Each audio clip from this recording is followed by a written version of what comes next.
We intend to offend. We will offend. And if you have a delicate sensibility, click the X button in the corner, or if you're on a Mac, the red button in the left corner. Monty, welcome to the show of offending people. Well, it never happened, and I make shit up. So just for the last couple of weeks, everyone that has asked for a reading, apparently you're all from Scotland, from Hurley in Scotland. You all live the same lives. It's very metaphysical, because we're all one. And I can't read the Akashic Records. I don't even have a card.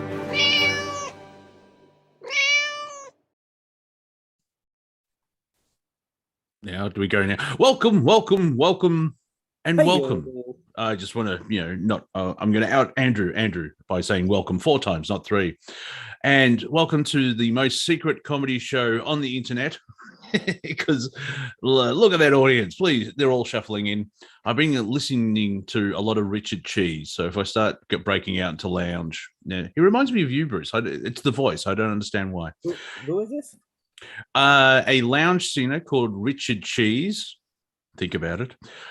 He has a band called Lounge Against the Machine, and he just does covers of famous songs. He's been doing it for over 20 years. So he would do Slayer and Disturbed and all that. So yeah, he's quite good. And so thank you for everyone turning up, and for those catching the replay, hello. I'm from the future, and Bruce is in the void. So there you are. My name's Monty Dean. That's Bruce Macdonald. And in the engine room is Roberto. So the fastest memer in, West, but he lives in Central. I'm not sure how this works. Anyway. So what's been going on, everyone? Let's see. Now we also remember that this is free form in improvisational comedy. And there are a lot of jokes. Some of them are funny, and when they're not funny, that's the joke. It's like Pete Davidson. Why does he keep getting work? Oh, he's a comedian. Oh, is that the joke, that he keeps getting work? I'm just trying to figure out, because I think I'm funnier than him, but he hangs out with a Kardashian, and I have a cat, a beautiful cat. I'm pretty sure they have one too, Monty. Yeah, they probably eat cats. So there you go. Dentistry. What? Yeah. So welcome, everyone. And Andrew is still on sabbatical, on assignment. I believe he's in the above the Arctic Circle. There's trade deliberations in a certain. The kid looks like he just farted. But yeah, he's up near the North Pole. An Alf Union has asked for his help in negotiating with a very fat man. So we'll see. Because it's December, everyone, 2021. For those who need a timestamp, what happened to the year? Yeah, it's like one long day. Minus the sleeping. Yeah, well, and I think that's funny because you are coming from the void. It's just one line. You're outside of. I'm looking at the universe and going, gee. I think Douglas Adams. He wrote Hitchhiker's Guide to the Galaxy, and one of the gags in that is the universe. Not a good idea. Or something like yeah, and a couple of books, who's this God and what's wrong, God's other mistakes and everything else like that. But yeah, in the what's the word? I'm blanking out because of all the energies where the brain's like, I have the word. It's my brain's playing charades. And it's like, okay, second letter. Earth, mostly harmless. Yeah. I also recently watched Foundation, which is based on allegedly the Asimov books, if you're familiar with that series. Isaac Asimov? Yeah, wrote a bunch of books called Foundation. Apparently from episode 2, it got nothing to do with the books, but I don't know the source material, so I enjoyed it. what I find, it's the Galactic Empire has been around for 12,000 years, and it's very fascinating. I'm sure the books will be completely different, but also awesome. But I was talking to a friend where I realized I'm glad it's just the Earth that's going through this. Can you imagine if it was galactic wide? Yeah. Yeah. So that's a bit of Um, positivity for myself, where it's like, if, for those at home, if it feels overwhelming and it's insurmountable task to beat the system of domination and control, just be thankful it's just one fucking planet, not the galaxy. yeah.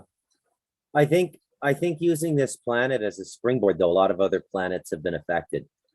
Oh yeah, yeah. Yeah. So what's on your mind, Monty? What can we jabber about tonight and make fun of and all of that sort of Well, stuff? I mean, I could go on and on about farm chores and animals and having my son here and his wacky friend from Portland. And I mean, I could just go for 2 hours. I haven't been this stimulated up here for about 3 or 4 years. It's just me and my wife, and occasionally a brother-in-law drops in. no. Well, Yeah. there is a new variant, and I'm just waiting for Optimus Prime and the Autobots to defeat Omicron, and the Earth will be saved once again. Omicron.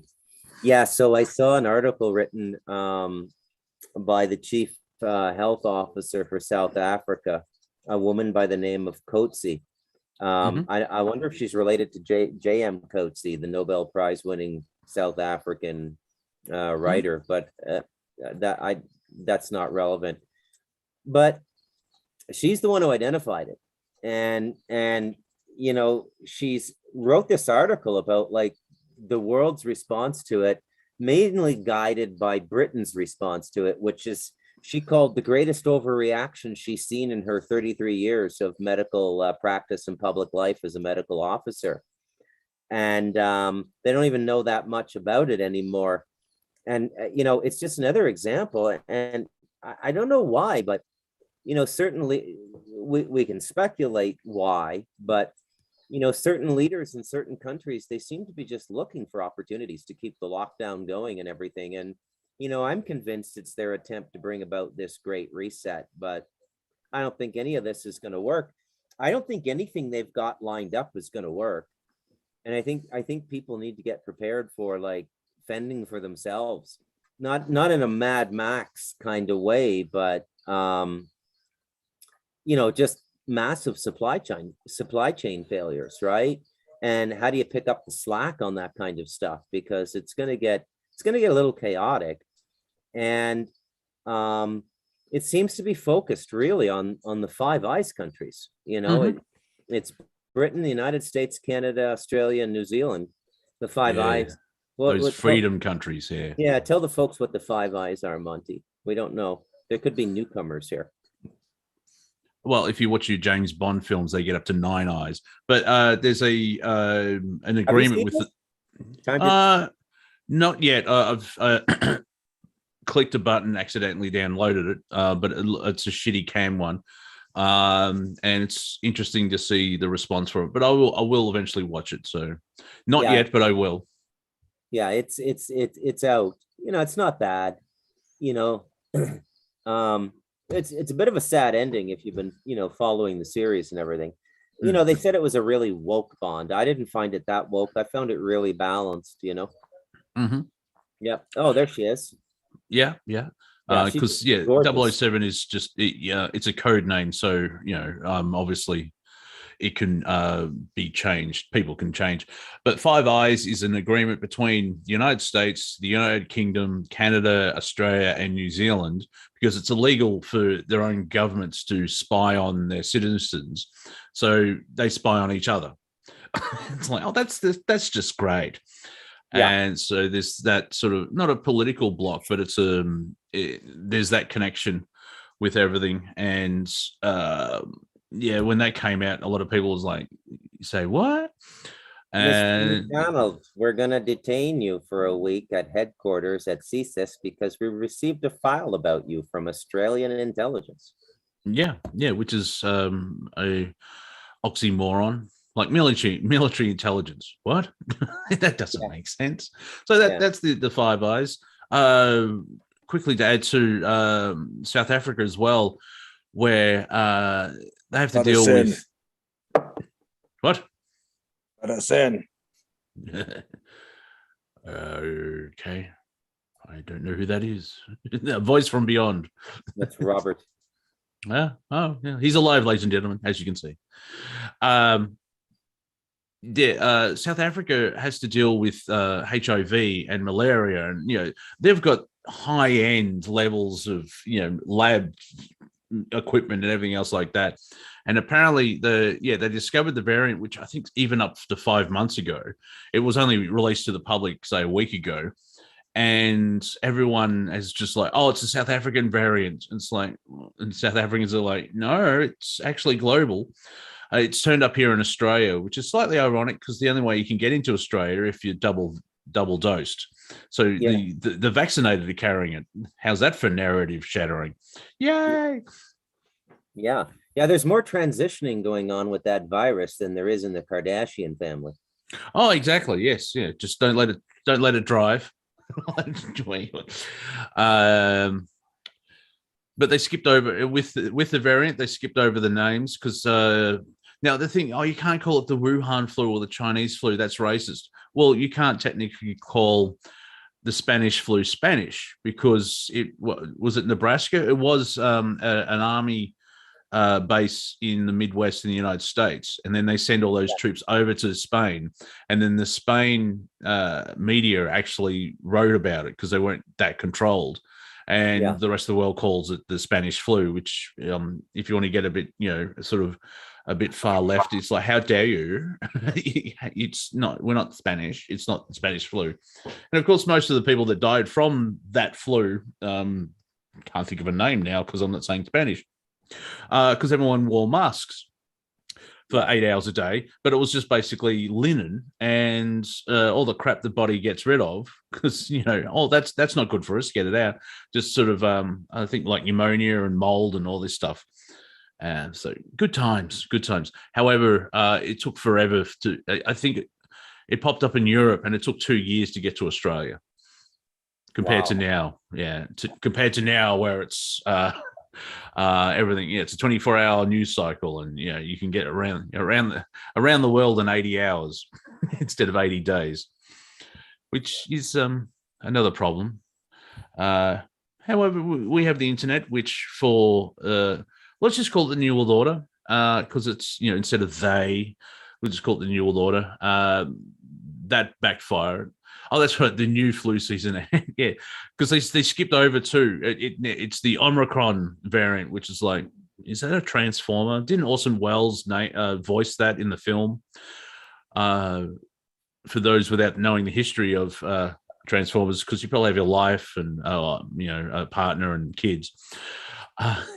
There was 2 seasons of Transformers to sell toys.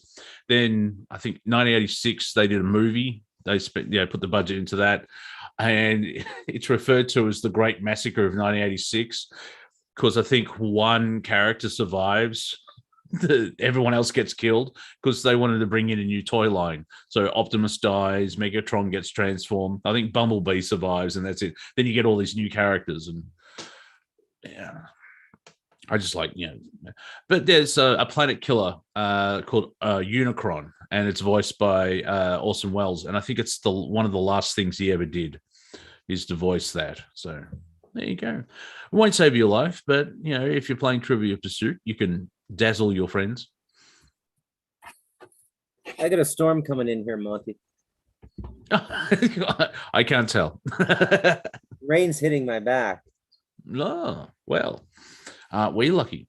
Well, here in Australia, we had Melbourne weather where it was 30 to 32 degrees Celsius, and then it dropped to 16 because a rain front went through, and there was nearly flooding.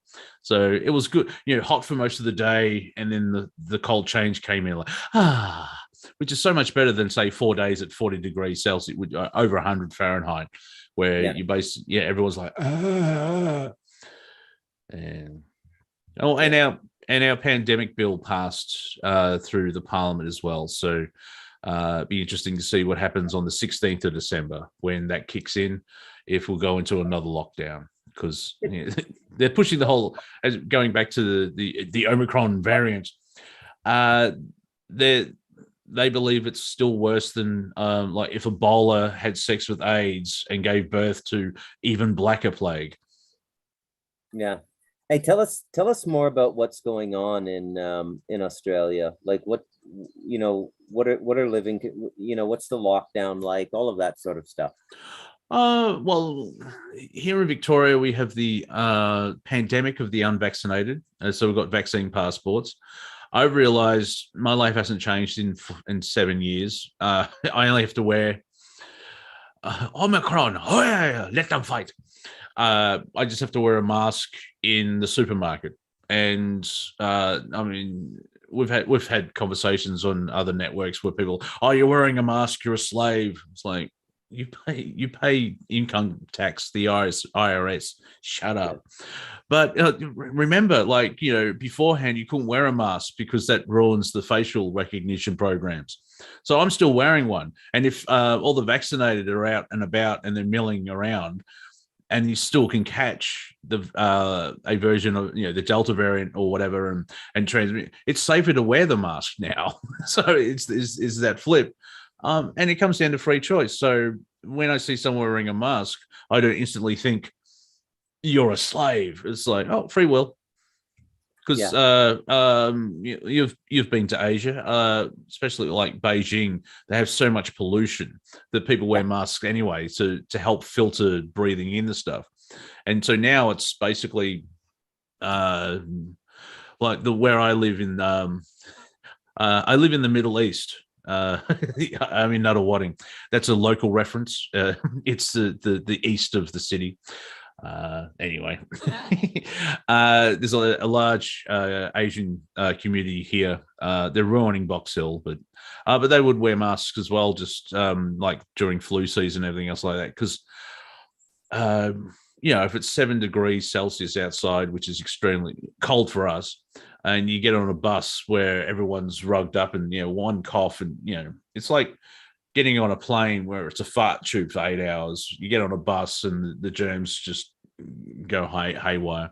So by wearing a mask, it doesn't protect you 100%. You need one of those Israeli gas masks that cost about $200 US. Then you're completely fine. You get weird looks on the bus though. Well, I have to admit, I've gone through this whole virus thing without really noticing it. I mean, I go to town about 2-3 times a month, and certain stores, they'll tell you to put a mask on, and other stores they don't care. When you're outside the store and you're just walking around on the streets, this small town of about 25,000 people. I mean, I'd say maybe 30-40% are wearing masks, and then about the rest aren't.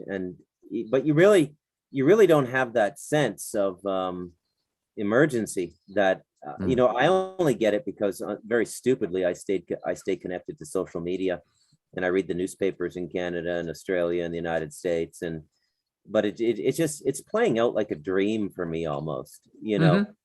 It's very difficult for me to maintain an emotional connection with it because I'm not experiencing any of the side effects. My quality of life and where I live, I live in a very small community that's 3 or 4 families, but the whole family, like cousins and nephews and all that. And I mean, we just go about our business, and I mean, you don't see anybody wearing a mask in where I live, like nobody. Like it's not like remember, if we use Wuhan as a mark in time, it's been 2 years. And just through experience that people have been worn down, and a lot of people are over it, as well as it's not as deadly as they've put forward, because they thought it was more infectious than Ebola and the same level as Ebola back in February 2020. And then 3 weeks later, oh, sorry, got the numbers wrong. And everyone ignored that. And they're just constantly going, like our Premier, Daniel Andrews, this virus doesn't... No, he's dead, Robert. Died of natural causes. Yeah, he tasted delicious. Yeah. And basically, they're still pushing the whole this virus, blah blah blah. The thing is, after 2 years, you've had. I'll start dark and get lighter. People committed suicide because of the pressure and everything else like that. Self-harm in teenagers has gone up hundreds of percent as well because, I mean, we're at the age where So there's a we, topic. yeah, There's a topic. Okay, so I have my 24-year-old son here, and he does a lot of chatting in the evenings with his friends back home in Canada, and he's got a lot of friends in the U.S. And occasionally I'll hear these conversations, and boy, what a weird generation these millennials are, man. I mean, but in a lot of ways, they've broken a lot of molds, and they realize just how completely fucked we are. The baby boomers, the Gen Xers, all of us. Like, my son told me straight out a couple days ago, he said, "Dad, you come from the worst generation ever." And I said, "Me? Like, are you calling me a baby boomer or a Gen Xer?" But he just like, he was telling me that his generation is much smarter now. They're much more well-read. They grew up with the internet. My son was born with the internet. The internet really became a household phenomenon in Canada from about 97 to 2000. And my son was born in the middle of, literally the middle of 97, June 2nd. So, they've grown up with it, and they can inform themselves on everything. And it's really funny. It's really fun, actually. It's really fun, actually, to watch the millennials use social media. My son's commenced a fairly active dating life here, just because he had Tinder on his cell phone, and it geolocates. And and he's got to get down the mountain though to and stuff like that. But that's not a euphemism, is it? Or he actually has to travel. He does actually have to travel down a mountain. Just checking. I don't want to. Hey, these kids today, they make up words. So, but what my son has made clear to me is that there are many more casualties in the millennial generation. But their casualties are not like, losing your legs in Korea or Vietnam or World War II. Their casualties are like, can't get out of the parents' basement and chronically smoking weed to the point where you get diagnosed schizophrenic, and then you get the heavy pharma, and then you're finished. And I mean, the proportion of people like this is, for every 30 or 40 of them, there's one or two like this. And it's really quite something. It's like it's almost like failing to hatch or something, like an egg. And well, as a Gen Xer, when you said you're the worst generation, my response as a Gen Xer, okay, yeah, because like after the baby boom, like the baby boomers were a creation and a response from there was a baby boom because there was and I'm going to start when the Japanese invaded China, and was it 36? I'm using that as a start. Yeah, that's the start of World War II, not September 39. So you had 9 to 10 years of hardcore trauma because there was lessons learned from the Great War, where that was just industrial death. It's like, okay, bravery and all that type of thing. It's like, okay, chaps, we need the 4,000 of you to get out of your trench and run towards the extremely efficient machine gun nest. Oh, and there's 4, and you'll get cut down in less than 3 yards. All right, pip, pip, got in country, let's go. Fucking what? You watch Saving Private Ryan now. It's not like another generation. It's like another species. Yeah. Right? Yes. And a review of that film, where because it came out when the veterans, the survivors of that, the way that movie is made now, obviously, apparently only the Americans saved Europe, but it's made by an American because it's only on one beach. The Canadians, the Pakistanis, the Australians, the New Zealanders, they're all on the other beaches, but they show the American forces going in. Veterans actually said it was only missing the smell. That's how real that first 20 minutes is to them. It captured everything except for the smell. And I'm kind of glad that they didn't get the smell, because that would be horrendous. Here comes the millennial now to speak for himself. Oh, okay. You'll have to translate for me. Yeah. What's going on? So We'll introduce your progeny. yeah, this is my son Brandon. He's a big fan of fine tobacco if you buy it. Yeah, that sounds like a Gen X thing. Oh no, he's a millennial. I know that. Yeah. This is a comedy show, so you got to be funny. Yeah, no pressure. Yeah. Yeah, and not 45 minutes of calling your dad a boomer.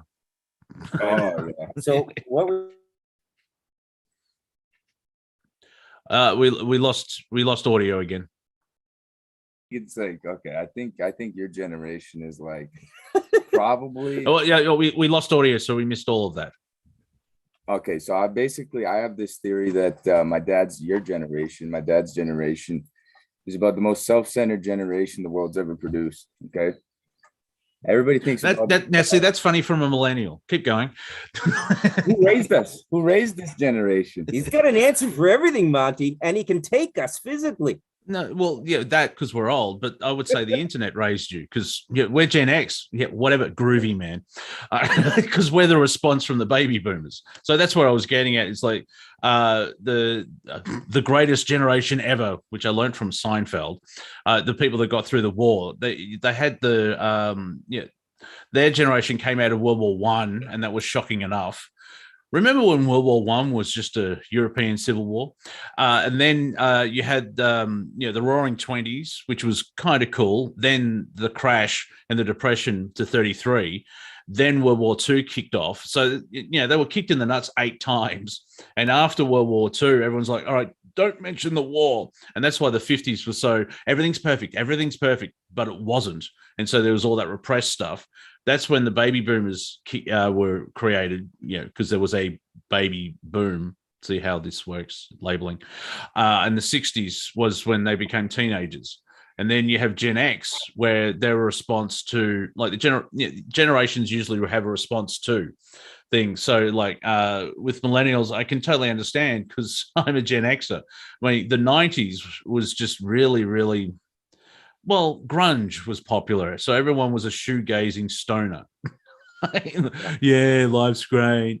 And like, no, the shit that's going on in the last 20 months from the age of 2 up until 30, that age bracket, the millennials and the Gen Zs, it's entirely harsh, because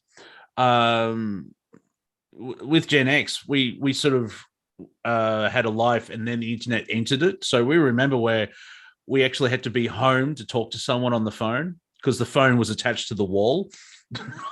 So Monty, I think we should tell Robert to open up the lines for anyone who wants to come in and speak on behalf of a particular generation. I think there's probably a number of people kind of squeezed in the crowd around 32, 33 years old.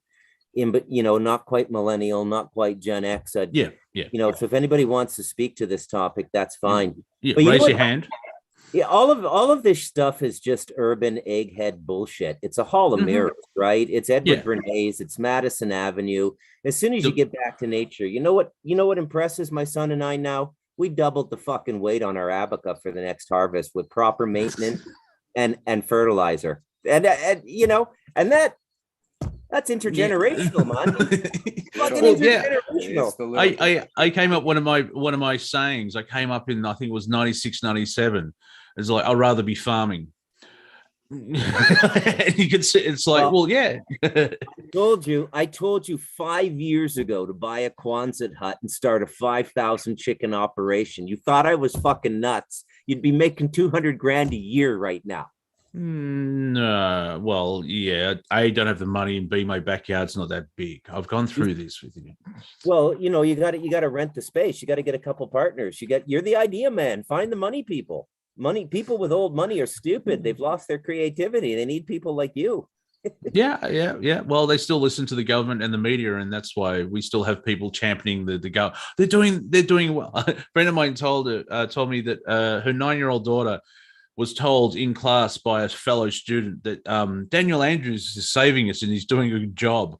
And 2/3 of the class basically disagreed with her. I was like, no, he's not. Yeah.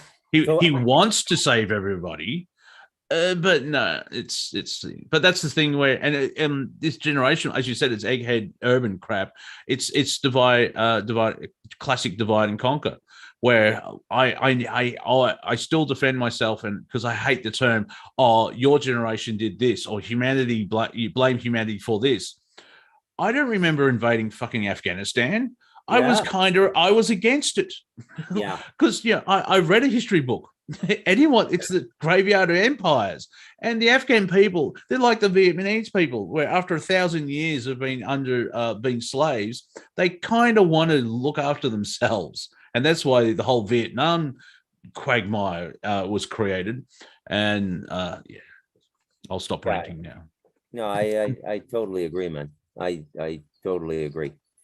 But yeah, so from, I really related to the natural living chapter in all of the chapters in Galactic Historian as I worked with Andrew to write the book, but the natural living really hit home with me. And I find that it's a remedy for so many things, and so many of the things people think about and talk about now are just completely nonsensical when you get into a natural environment. And I don't mean to sound like the guy in the denim overalls, and the old farmer dude, but it's just complete fucking nonsense. It's all just like head fuckery. Well, in this day, because I know you're not saying it, but and let's be fair, anyone in the chat and the audience would not think it either, but there would be people like, oh, get back to nature and farm. They probably think, oh, you're a Luddite. It's like, no, this is where you have a balance between the natural and technology, and you don't let technology and social media uses algorithms and they use a red dot for the notifications, and there's a number, and it teaches you, it's like, oh no, I have to respond. For me, it's like I just clear house, because like if I go for 2 days without checking it, it's like ding ding ding ding ding, 100 notifications, like, oh, for fuck's sake. So I try and clear out the cache type thing, but half the stuff I don't check out. So but that's it's comes down to technology. Like, have you seen that meme? If Tesla was allowed to create his stuff in 1994, would have basically Jetsons, where you live on the land that you have, on the size of your land, but with one pole, with like a futuristic house with a holodeck and a replicator from Star Trek. But there is that balance. Instead of like here in Melbourne, there's hardly, well, even New York, there's hardly any green because everything's concrete, and that's causing heat as well, because all of the buildings and everything else like that absorb heat, and so cities are getting hotter because the heat retention.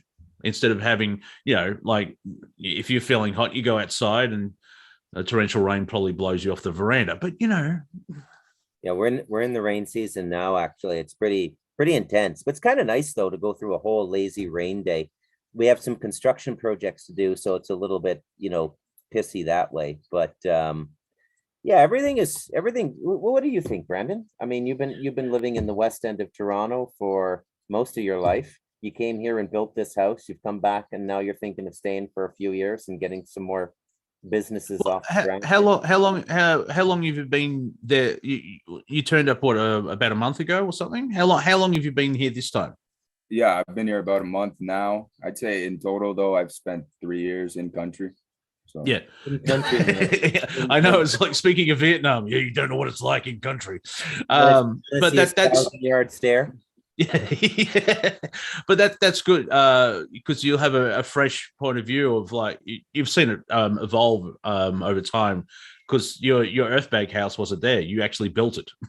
Yeah. And so so it's kind of cool, because I mean, we can even speak Spanish to each other now. Both of our Spanish is that good. Now, I've been here a lot longer than Brandon, but his grandparents on his mom's side were Portuguese, and Portuguese is the closest language in the world to Spanish. So he just, and they never really learned English, even though they were in Canada for 40 years plus. And so he grew up listening to Portuguese. He came over here and just like a fish in water, he passed me in about like 3 months. His Spanish was better than mine. But I've been living here 5 years solid now in an area with no English. So my Spanish has advanced significantly, but we can just as easily speak Spanish to each other now as English. And I think that's a pretty cool accomplishment as a dad. I think that's a cool thing. And just having the option for him, to come over here. So he's going to try and take on the Abaca harvest. And this decorticator machine, decorticator is what you use to extract the fiber out of a plant. So there's a hemp decorticator, and there's a specific machine for decorticating Abaca. And apparently it's one of the most terrifying machines you can use, or so we've heard, but it could be just that my brothers-in-law are lazy or they're cowardly or whatever. Can you give me a moment? My cat's been yelling at me for 10 minutes. I have to go see what's going on. Oh, So my just talk. goodness. So give me a moment. Monty's in Melbourne. Is this our show now? It's our show now, son. Yeah. So we're at the Galactic Historian every other Friday comedy hour. And we're with our host. There's the decorticator. I think who's doing this? They know what that's not an Abaca decorticator. That is same idea. Yeah, but that's a. You guys cut out. You hear this? So the thing about Abaca that I like is that it's completely resilient to any kind of. Yeah, I'd love one. Thanks. It's completely resilient to any kind of fluctuation in the economy, and it's like, I call it for those of you who are in the US, I call it an organic 401. And it has no pests, no fungus. It's just, the only thing is that it's a tough plant to farm. It's a tough plant to harvest. You need about 6 or 8 workers. And I mean, the harvest will go for about 6 or 8 weeks, and all day, every day, 6 days a week. And that's for about 10,000 kilograms of Abaca. And we sell it for $1.65 US a kilogram. And so we're up to, and that's just on 7.5 hectares. And now we've got 3.5 new hectares now. So we're up to 11 hectares, but the first harvest takes about 14 months. There's everything you wanted to know about Abaca on the comedy hour here with but the technology Abaca. Yeah, but technology helps you immensely, because you imagine trying to do it all by hand. Yeah, it would be absolutely brutal. But so this is some of the security I created for myself in an uncertain economy. Now, I still keep my toes in the Western economy. I have a very specialized trade, technical writing. I've been doing it for 25 years. I have a lot of experience in software and telecommunications. And so what I do now is I write tax grants for tax credit applications for Canadian technology companies with the Revenue Service. And but I only work about, 40, 50, maybe 60 hours a month. And that brings in, a few grand on commission. Then you got the Abaca coming in, and then we got, we're going to follow through on the tourism here. My son's going to go live with the Abaca. He's been invited to go live with them. The natives, they love him. And he's been invited to go live with them for a week, which is a pretty big event. And the whole reserve is just an absolutely fascinating place. Like did you hydrate this? They have their burial ground on the reserve. We had a native couple with us sleep over a couple nights this week, actually. So they came out of the reserve, they slept here a night, and then an ambulance came to get them. And they were taken to the children's hospital in San Jose with their baby. There was something going on with the baby, but everything turned out okay. And they came back, and on their way back, they spent another night here, because if they get in too late, it's a pitch black walk of about 7 kilometers with no electricity to the reserve. Now, I can sense that, because I can see beyond you. Yeah, no, they're native, and the native gentleman, his name is Eduardo. He's actually a national park police, right? So they go in there with like AR-15s against poachers and all kinds of stuff, man. And there's a lot. Every once in a while, they come across a coke lab in the middle of the Talamancas, and there's a lot of shit going on back there. But he was showing us a video on his cell phone of their cemetery, And they have this way of stacking these perfectly smooth stones that look like eggs. It's haunting. I'll try and get it. Maybe on a future show we can play it if they're okay with that. They're very secretive and they don't usually let foreigners on their land. And so it's a big deal for Brandon to be asked to go down and live there. Tell them about the shaman. Anyway, and finish with the graveyard. The graveyard is 7 hectares. And I asked Eduardo, how many generations are we talking here? He said, I don't know for sure, but at least 100. Right? 100 generations. If the average person is living 80 years, that's an 8,000-year-old graveyard in the middle of the Talamanca Mountains, the UNESCO heritage site. Amazing. Yeah. What is that? No, that's Minecraft, Robert. That's I think a Costa Rican, or do they do that? Do they have the ostentatious white gravestones in Colombia as well, Robert? Because we have those big time over here in Costa Rica. Nothing like I've seen in the photos I just searched through. Okay, they're a backward people, those Colombians. I don't know. I've been reading Narcos because I don't speak Spanish, so I'm reading all the subtitles. And one thing I did notice is the perception we have is, these are backward countries, and they're not. They're a society. They have phones. They have fax machine. They have the same level of technology, and most people, they just don't have that corrupt Western civilization angle.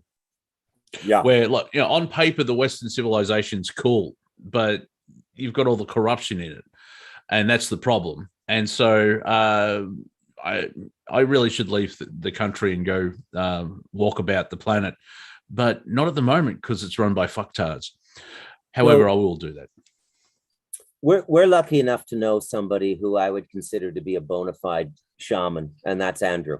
And there's a lot of people out there now that are self-appointed white shamans doing various sacred medicine rituals all over Latin America now. Robert's got them in Colombia. They're a dime a dozen here in Costa Rica. And look, I'm not putting these people down. Some of them are very, very advanced spiritual people, but it's being a bit over marketed.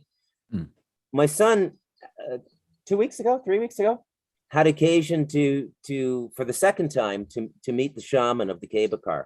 Now she's at least 115 and reputed to be 130 years old. She had COVID. She was over it in 3 days. Okay.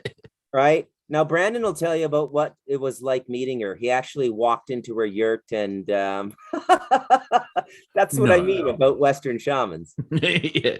And he's in jail for 9. Yeah. He's 9 months. Anyway, going back to the real shaman. What was it like meeting the medicine woman? I call her the medicine woman. So they invited us into the yurt. You step in, it's got a bit of an aura to it. You can feel the energy right when you step in the place. As my gaze passed through the entire room, I saw this little old lady just sitting in a hammock.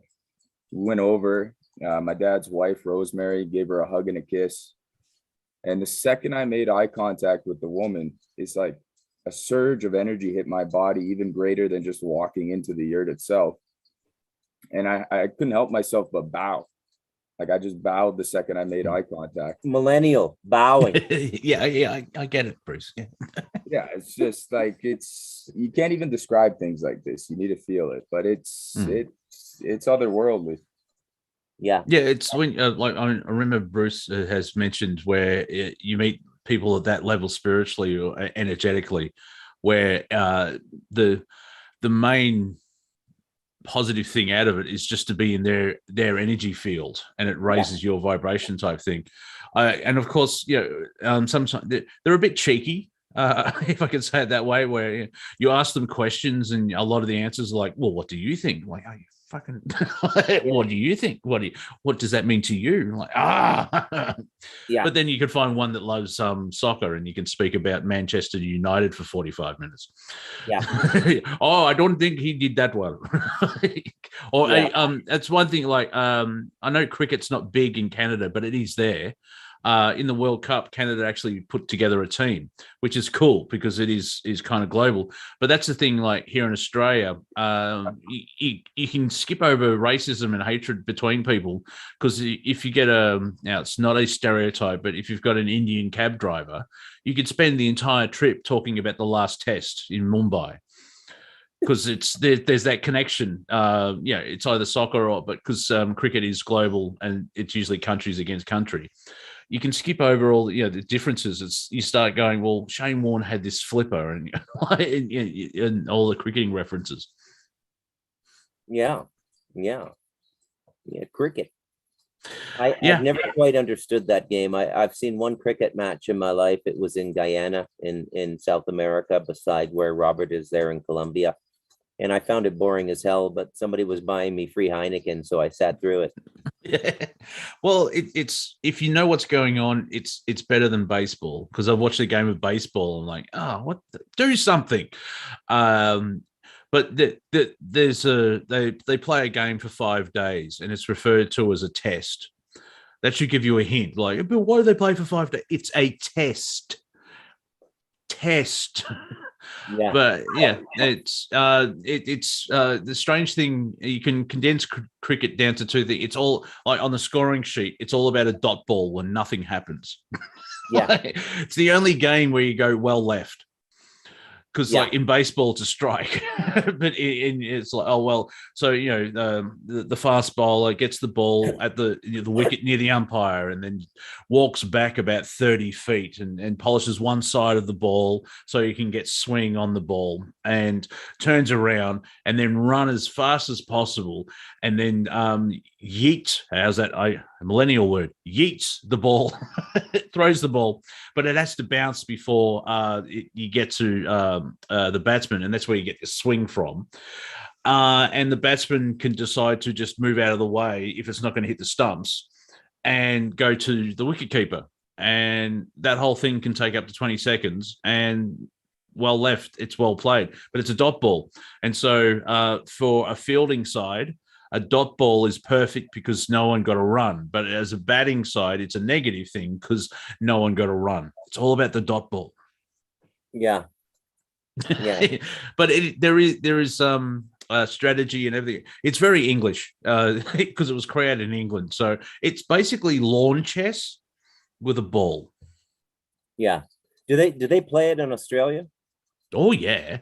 England and Australia for over 100 years have got a test series called the Ashes, because back in the late 1800s, an Australian team went over to England, and they were playing, and I can't remember who won. Any Australians in the chat, let me know. But at the end of the game, they burnt the stumps, and they actually still have the urn with the ashes from that game. And you think, like, remember the America's Cup, because they won it 132 years in a row. It's a huge sort of picture where the ashes is that big. Like all of this. And so 1 year they played in Australia, another year in England. And so 1 year, and Australian cricket, it got boring because we won for 16 years in a row. It's like, it got exciting, like we lost. Oh wow, we lost, because it's constantly bang bang. There's no sportsmanship, but then you have I think the World Cups every 4 years, and certain teams like Ireland, Scotland. It's technically the English and Welsh teams, but and Canada, West Indies are huge. So it's most of the Commonwealth countries. I think the United States may put up a game. It is played. Even AFL, which is our version of football, is played in there. It depends on if people like it or not, because AFL is very hard. It's basically aerial ping pong with ballerinas for 4 hours type thing. But it's a huge sport, and there is a lot of technique. And once when you see, like, say, if you want to introduce someone to ice hockey, you show them Wayne Gretzky. Or, if you wanted to get into basketball, you show them Michael Jordan. There's one of the greatest cricketers in history is called Don Bradman, who I think he was from Sydney. And his strike rate is 99.96. because he got out on the last ball. If he only hit a 4, he would have had 100% strike rate. Wow. Now, yeah, and if you go to baseball, his strike rate's 0.238. Yeah.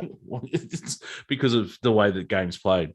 And so you can find geniuses in the game. It's like, how did they do that? From your recommendation, I saw King Richard with Will Smith. Wow. What'd you think?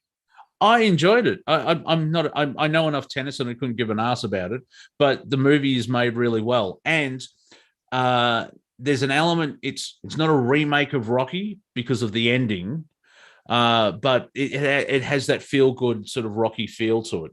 So it could, you could say it's like the modern day Rocky, because she was. It was, who was first? It was Venus or Selena? I can't remember. Selena. Yeah, Selena was the first one I went through, and she was playing the number 1 at the time, and was she Argentine? Anyway, she basically bad form, not cheated, but bad form. She walked off to go to the toilet for 8 minutes. Yeah. And that's where everything, it's like, I get, because she was losing. It's like, you're an adult and you're acting like this, but it is fascinating. And Will Smith's really good in it. Yeah. What he's doing. And it's fascinating to see how it unfolds. And, that, yeah, in that vein, I can't let this moment go without saying this. You know that Bobby Fischer pissed himself one time at an international chess tournament just to throw his opponent off. What does he smell? Yeah, pissed himself right at the table. Yeah, right. That's not on. Yeah, it was like there's 2 players in the Australian team now, and this is why I stopped watching cricket, because I'm zero tolerance. They were caught cheating. They were, like in baseball, if you try and tamper with the ball so you can get more swing.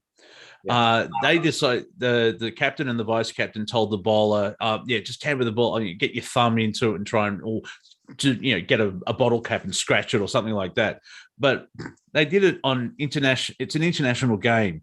And I think there was 35,000 people in the crowd and 17 cameras. I have no idea how they got caught. And so they were banned from playing cricket for a year. However, they're really good, so they're allowed to play. And I'm zero tolerance. Like, I'm not watching cricket till the cheaters have gone. Yeah. So getting back to the millennial thing, for the first 3 weeks that Brandon was here, he had a friend from Portland, Oregon, and very nice young man, 20 years old. But I mean, holy shit, talk about raised in the system. You put him on a horse and he's trying to, operate it like a Google self-driving car. He's fucking mind-boggling. Hey, where's the indicator? Where's the indicator? And then at a certain point, the horse just completely stopped on him, would not listen to him. And then he had to get off that horse and switch horses with my wife. And that was one of our best horses. Its name is Gasolina because it goes fast. Well, yeah, because there is a bond between the rider and the horse. Like the horse, that's why they have to break the horse. But still, even then, it's like, all right, I'll carry you, you fat bastard, but I'm going to wander over here now. If there isn't that the feeling of dominance or connection, they're from my understanding, they're very intelligent animals. I've only been around horses once or twice, and when I'm kind of tall, so when I looked up, for me, there's an element of fear of like, people ride you? You're friggin' huge. Yeah. They're the horses here in Costa Rica aren't as big. They have a few but they're good for riding. They can go long distances, and if you have a good relationship with the horse, you'll be okay. Yeah. So this is new for me too. I've just had horses in my life for the last 5 years, but they're a magnificent animal. Every relationship you have with animals in a natural environment is just different. It's different. And look, I'm not trying to belittle having a dog in Melbourne, Australia, or Toronto, Canada. It's always good to have pets around you, but they develop their highest intelligence when they're completely free, they're never on a leash, and where they have a utility. Okay. Animals know when they're needed. My dog knows he's needed. He knows what his job is here. And he expects, to be lauded for it, right? He expects to, be loved and respected for what he does. He's got, as they say in China, he's got his rice bowl. And Yeah. the cats, they kind of know what they're doing too. You know, they know Yeah. we don't want to see any like gross spiders or scorpions or anything coming onto the balcony or anything. And they take care of all of that for us. So we'll throw them a little food once in a while. But we don't really bother animals here. They coexist with us. Like, Mhm. you know, I have a pit I was bull. gonna, I was gonna say, you probably have that similar thing to Australia, where like if you come over and an animal attacks you, the first question Australians will say, "What did you do?" Because if you leave them alone, 99.5% of the time, you're fine. It's like, human, moving on. Because but you know, it's weird. Like, a shark attack. You know, there was 7 shark attacks during the year. My stance is, well, when a shark comes into my lounge room and threatens me, then we'll have an issue. I got bit by a shark. I got bit by a shark once, Monty, but it was my fault. I farted in the water. There you go. Yeah, maybe there was a hint of blood. You know how how the shark works. But that's the thing. It's the whole the symbiotic where 80% of or 90% of the animals in Australia want to kill you. 60% of them can, but the trick is to there's that Australian thing of like if you're bitten by a snake, it's probably because you've done something wrong, because we're loud and thumping and they're usually scared. But if you go over it and poke it with a stick, what do you think is going to happen? You tell us. Well, they'll attack you. Now, it's slightly different where you are at, because I guess they're hungry and they attack at night, because you said you sort of have to have knee-high Costa Rican janitor. Looks like it's a dance number. Because I know you sort of have to wear shoes when you go to your outhouse at night, because you may get bitten. But I think that's more of it's their feeding season, and we can get away with it. But we've got spiders that can kill you instantly, not instantly, but really quickly, like the funnel-web spider and the redback and everything else like that. But they're kind of rare, and I don't really see that many natives getting attacked by animals unless they've done something wrong. Yeah. So this is like the Abaca here. They live right in the jungle. I mean, the reserve is very cleared. Like, they have cattle there and everything, but I've never heard a story of one of them getting bit. They hunt at night. They hunt at night, as my son just said, right? And that's when they go after the tapirs, and you need a full moon. It's quite a thing. But yeah, they don't have any problems with nature. I mean, they're not getting bit by bullet ants. They're not being bothered in any way, shape, or form. It's just just a different relationship with nature. I mean, my son and I, we watched. I found an old movie I wanted him to watch, an old John Boorman movie. For those of you who don't know, John Boorman is the fellow who produced that fantastic 1971 film Deliverance with Burt Reynolds and John Voight and Ned Beatty. And so he's go give him a hand there, find out what he's doing. Sorry, the dog is gonna. I was going to say an animal's involved. He's gonna unplug the computer. If he's not there. You talk about me, I take it you out, eh? Yeah, what was I saying again? That was quite a distraction. Mr. Borman. Oh yeah, so John Boorman did Deliverance, but he also did this fantastic 1985 film that's based on true events called The Emerald Forest. And it was about an American engineer who goes to Brazil to work on one of their largest hydroelectric dams. And at the edge of where they've cleared all this area to do their construction is the forest. And the kid's playing there one day, and he just disappears. And here's my boy.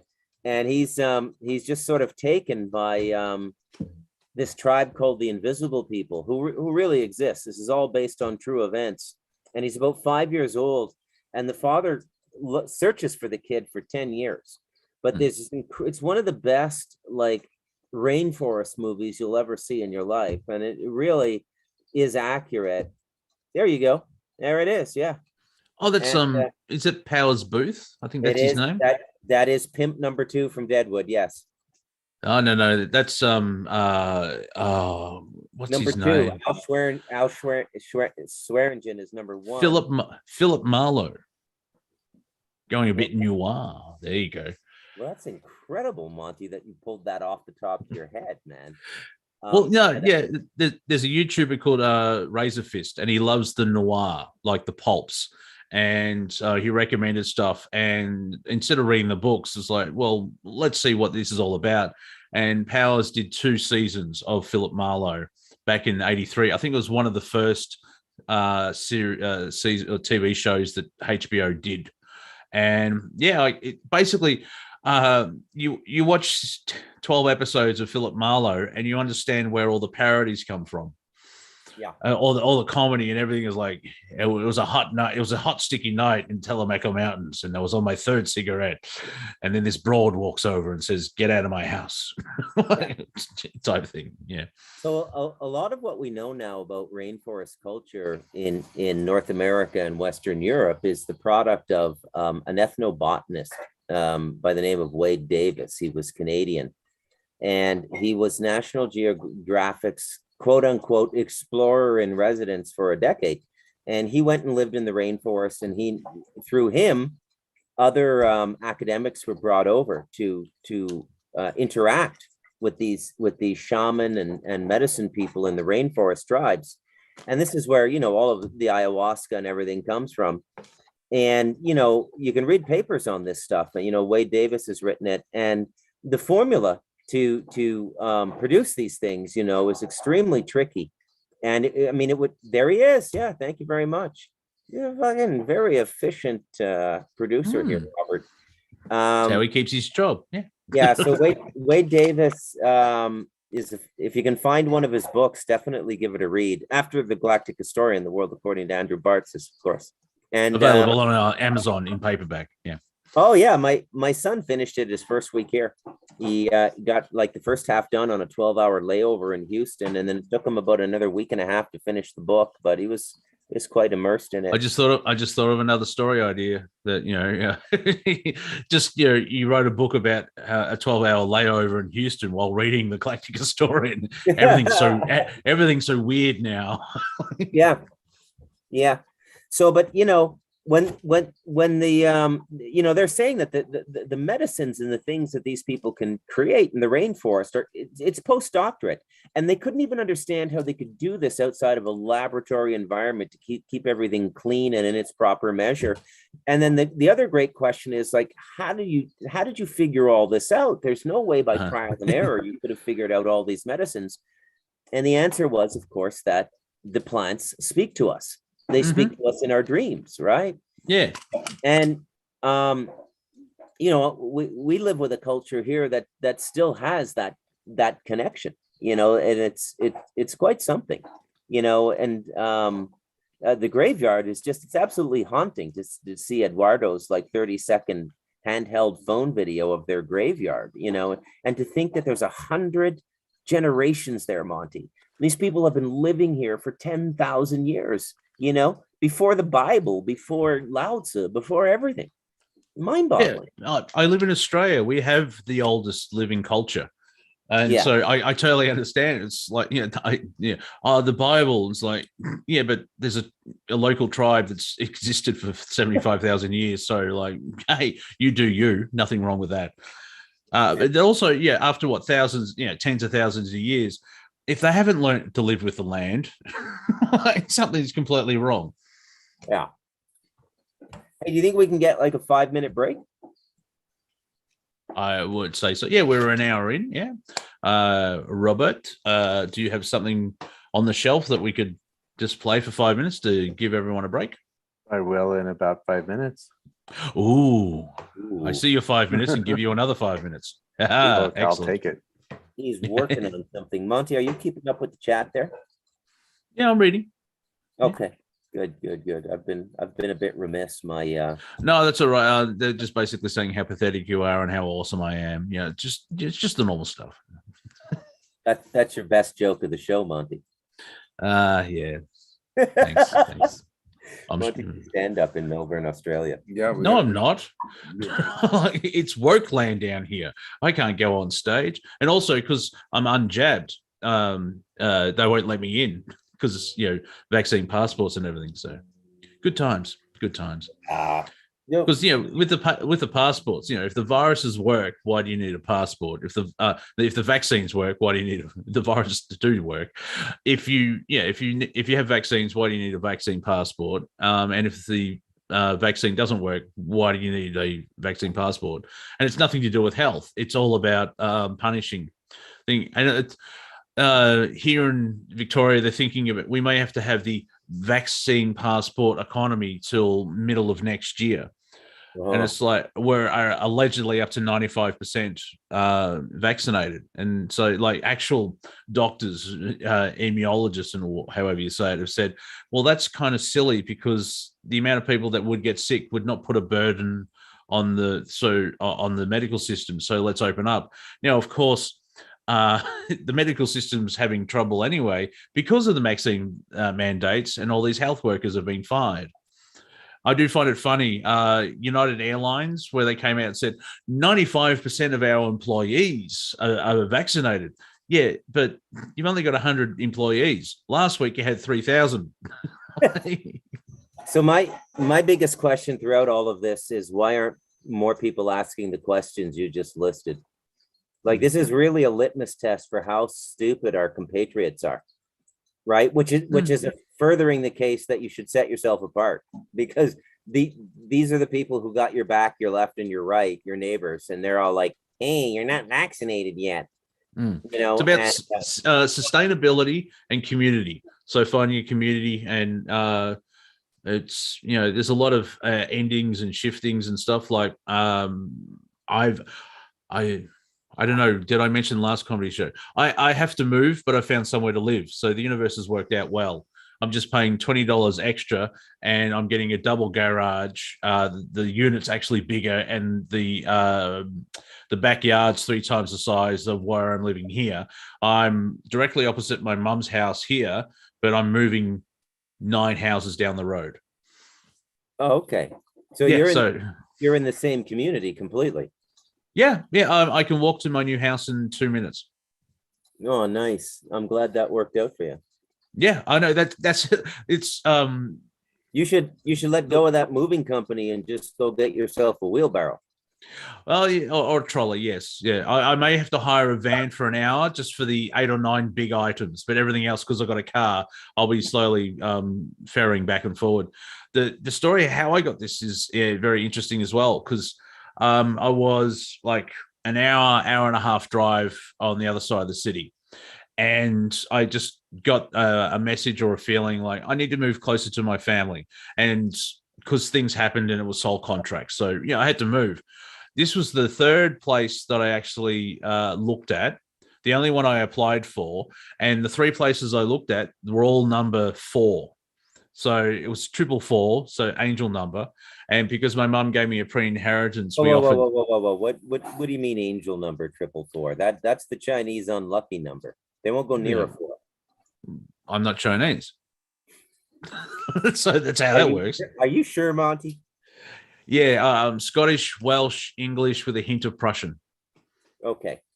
Yeah, okay. So I mostly hate myself. It's the English side of it, but or not. But that's the thing about we hate white people. No, you hate the English, but it's not all English. It's the the evil lizard wizards at the top of the aristocracy of it's the Queen. Anyway, so yeah, it was, I got offered 6 months of rent, and so that's how I got it. And I've been here. It would have been 6 years in April. But I got found out. I found out about a month ago that the owner is selling, because obviously the market seems to be kind of good now, and so they probably want to sell it before it crashes. Because we can talk about that on the other side of the break. How absolutely, just everything shit. So it's just the universe doing its thing.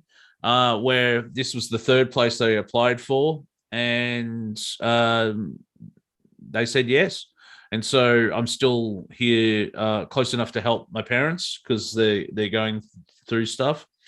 And I could be there for a year. I could be there for 7 years. We'll see what unfolds. And yeah, it's basically just $90 more a month. and because my rent stayed the same for 5 years where I'm at, so it's an upgrade. That's why I brought it up. It's just like certain things. Like I had a washing machine nearly 15 to 20 years, and so it died, and it's like, well, okay, with all that's happening on the planet, the energy and everything, it's like that. The old is decaying away so the new can come in. And so anytime that I upgrade just like technology or something like that, it's like, well, it's meant to be, and it'll be the right thing for that moment. So that's kind of where I'm at. So in this moment of now, though, we'll probably go to a break so I can talk my cat down and I can go to the toilet. All right. Am I sharing again? So, all right. So, how long? 5? Yeah, about 5 minutes, everyone. So, toilet break, feed the cats, get a cup of coffee. Just for the love of God, don't mix them up. We'll be back in a mo.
And we're back. Are we back? We're back.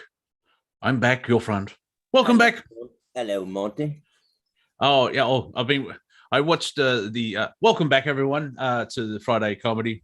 We're here to try and make you laugh. And if we don't make you laugh, that's the long joke, where the whole thing is, I didn't laugh at all. That's the joke.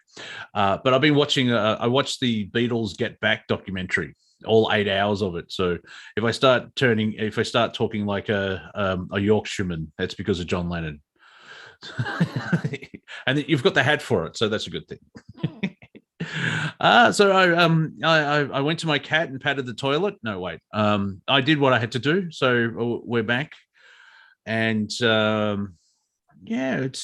a nice little ensemble that we have here at the moment. So no one raised their hands to talk to us. So I'm wondering, what should I shower? Like, is that it? Is it me? Because it's usually you. For those people who've been to Andrew, seen Andrew do his shows, it's at some point after a 20-minute reading, it's usually at one point, it's me, isn't it? It's like, yeah, it is, because you create your own reality. Yeah, I think what you were talking about just before the break, Monty, about selling houses and stuff. Mm-hmm. What more were you going to say about that?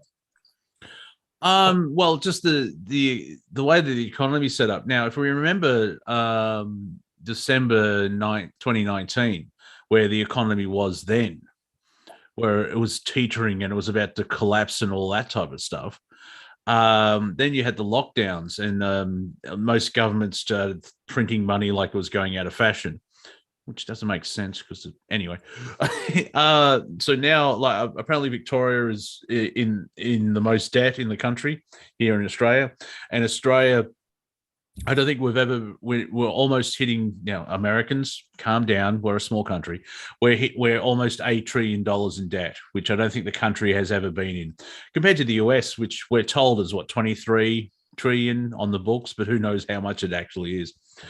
So the housing market, which is a good indicator really of what's happening economically.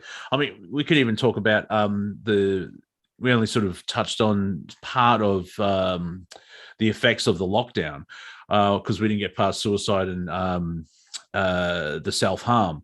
You've got a lot of that was fueled by the loneliness, the disconnect, but as well as a lot of small to mid-sized businesses being crushed. Because strangely enough, the banks didn't care that you're in lockdown. So, I mean, there was maybe for 3 months they said, you can pay less. But now you have to catch up. And, they're being banks where it's all about numbers and we have to keep going, blah, blah, blah. Yeah, but the government shut us down. Yeah, it's very sad. Anyway, it's so now with the the example that you've given for many a year is that an annual wage does not you're not able to buy a house because it's 10 times as much or something ridiculous like that.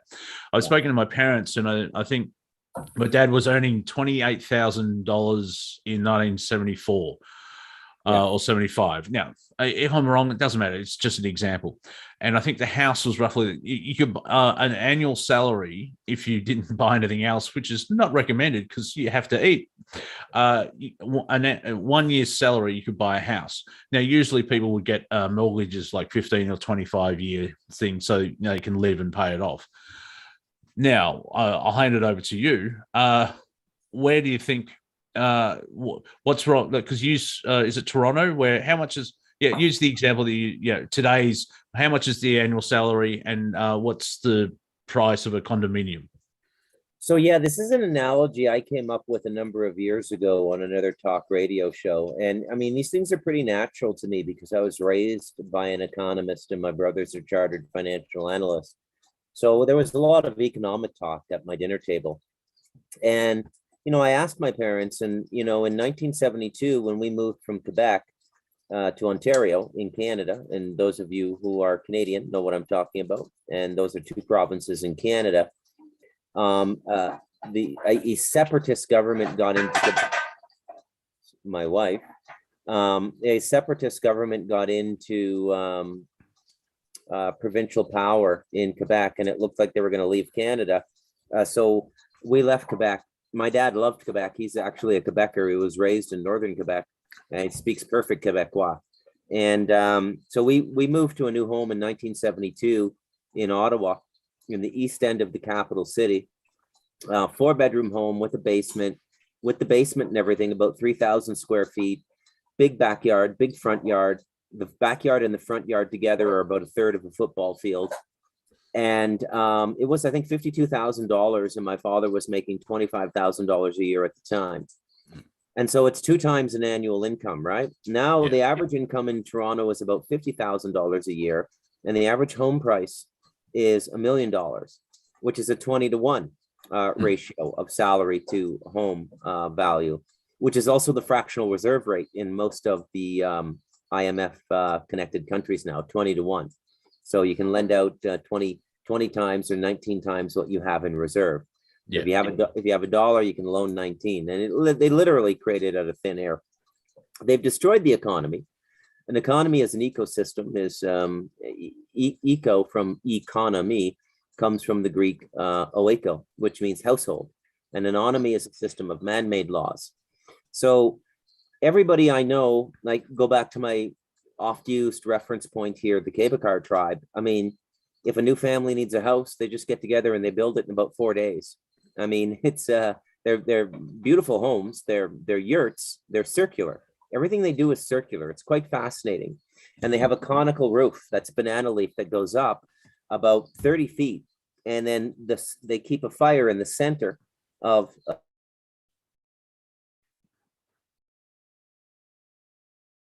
we've lost audio again. We lost audio. They keep a fire in the center. Yeah, okay, that's good. Every culture in history has been able to, I mean, create homes, right? And so if you can't create a home, something is going desperately wrong with your culture. Mhm. There should be no such thing as being priced out of the land you were born into. And yet the systems we've bought into, this is what they were designed to do. Okay, and really what we're looking at is the death of culture.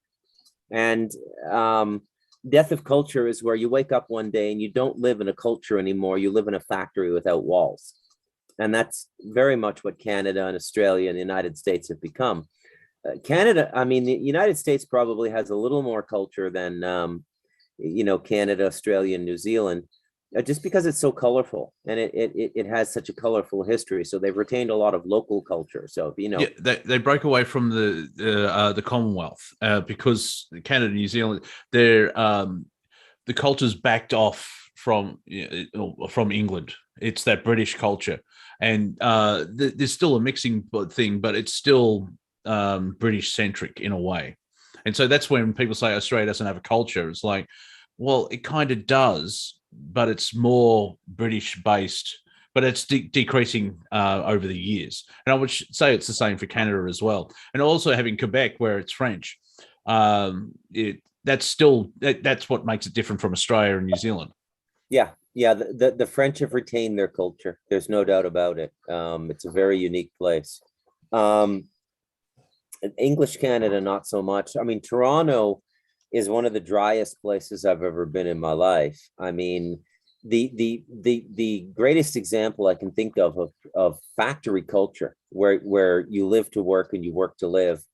And I don't want to offend anybody by saying this, but it's almost always a Protestant culture. And I don't mean to get the whole, I was raised Roman Catholic. No, it's the comedy show. You can be offensive. Yeah. It's all right. Yeah. I don't want to go all Belfast on this, but oh yeah. We're orange. Fuck you. Yeah, go ahead. But the fucking Protestants are just as fucking plain as white bread, man. Like they're the most colorless people on the planet. And then you get into the variants of Protestant, Lutheran, Anglican, Presbyterian, and it's all Faulty Towers is very Protestant comedy. Which is still worth seeing. Yeah, yeah. But these, and this is part of what the who's ever running this show, they want to destroy culture and they want to destroy our connection with the divine, because our connection with the divine is the only thing that they can't control. And it's the only thing that gives us information that they don't give to us. Everything else is spoon-fed. So if you don't have a divine connection in your life now through your own ritual practice, your own meditative practice, your own spiritual practice, get on that right away. It's extremely important. And if you're watching the Galactic Historians channel, why don't you have a spiritual practice? It all comes down to you.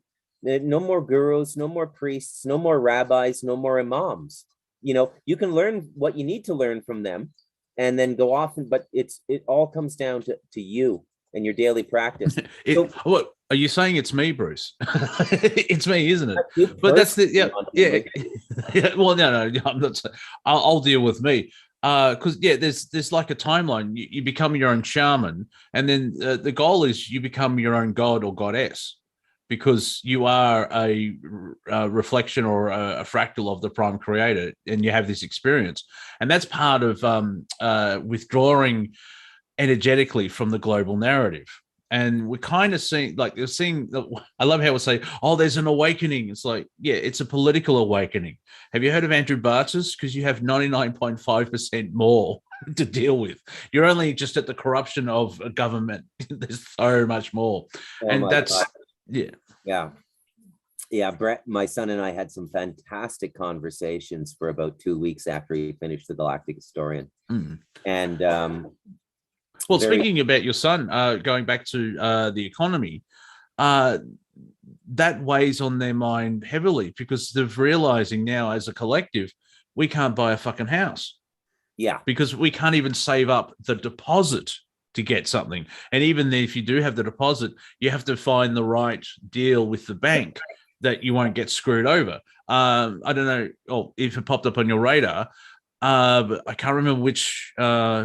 Belarus. There was a country in Africa.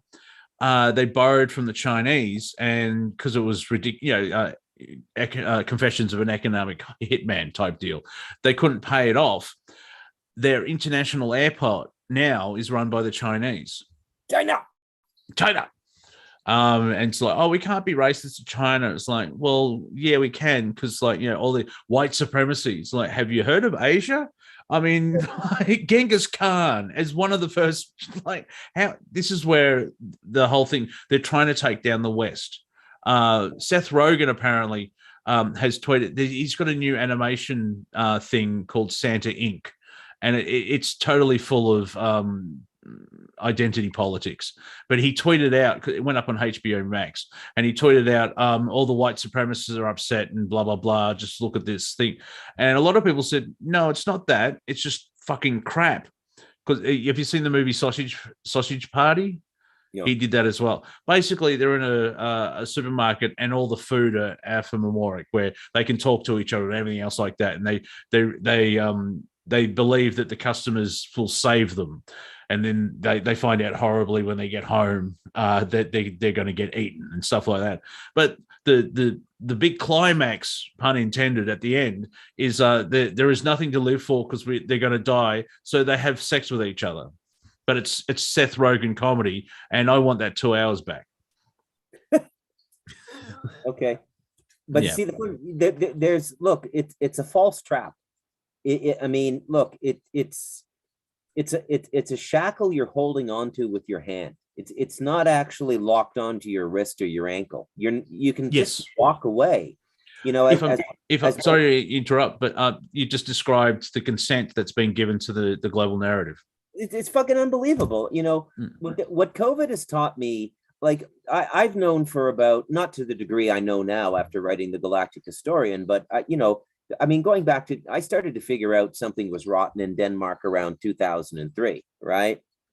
I started with the money system, and I went through a huge court case in Canada with a friend, the guy who actually introduced me to Costa Rica. And then I went down the whole money rabbit hole, the central banking rabbit hole. And then I started reading a little David Icke, and then I'd been meditating since I was 17, and it all just sort of congealed. And I sort of started to see the bigger picture of what was really going on here. But like I said, they're not breaking spiritual law. They're not forcing you to do this. You can still go, like Monty, you could go like probably an hour outside of Melbourne and probably find an acre of land with water for anywhere from $2,000 to $4,000 and build yourself a beautiful well, maybe not an hour. I don't know how big Melbourne is, but you could build yourself a beautiful ranch bungalow with some friends to code, for like $30,000 or $40,000. And that same house is smack dab somewhere within the circumference of Melbourne would be $1 million. You're literally paying for the right to live in this closer to everyone. Yeah, it's fucking ridiculous. Yeah, and there's an element of laziness because Melbourne, it was created like a cartwheel where there's a central business district. Because I think Tokyo has 4 CBDs. Melbourne has 1, and everything fans out. That's the problem with our public transport. It's the trains. It's like a cartwheel where it's center and goes out. The bottom third, there's the bay, so there's not really much use to stand in the water. And it's all about, because most people work in the city because of the skyscrapers and the business and white collar stuff. And so you try and move closer, because traveling times, I mean, I'm the same. Like, I rather live close to work, whatever that work is. But if I don't, I like, because when I was DJing, most of them are in the city and I can catch a train in. And I can get to it quite easily.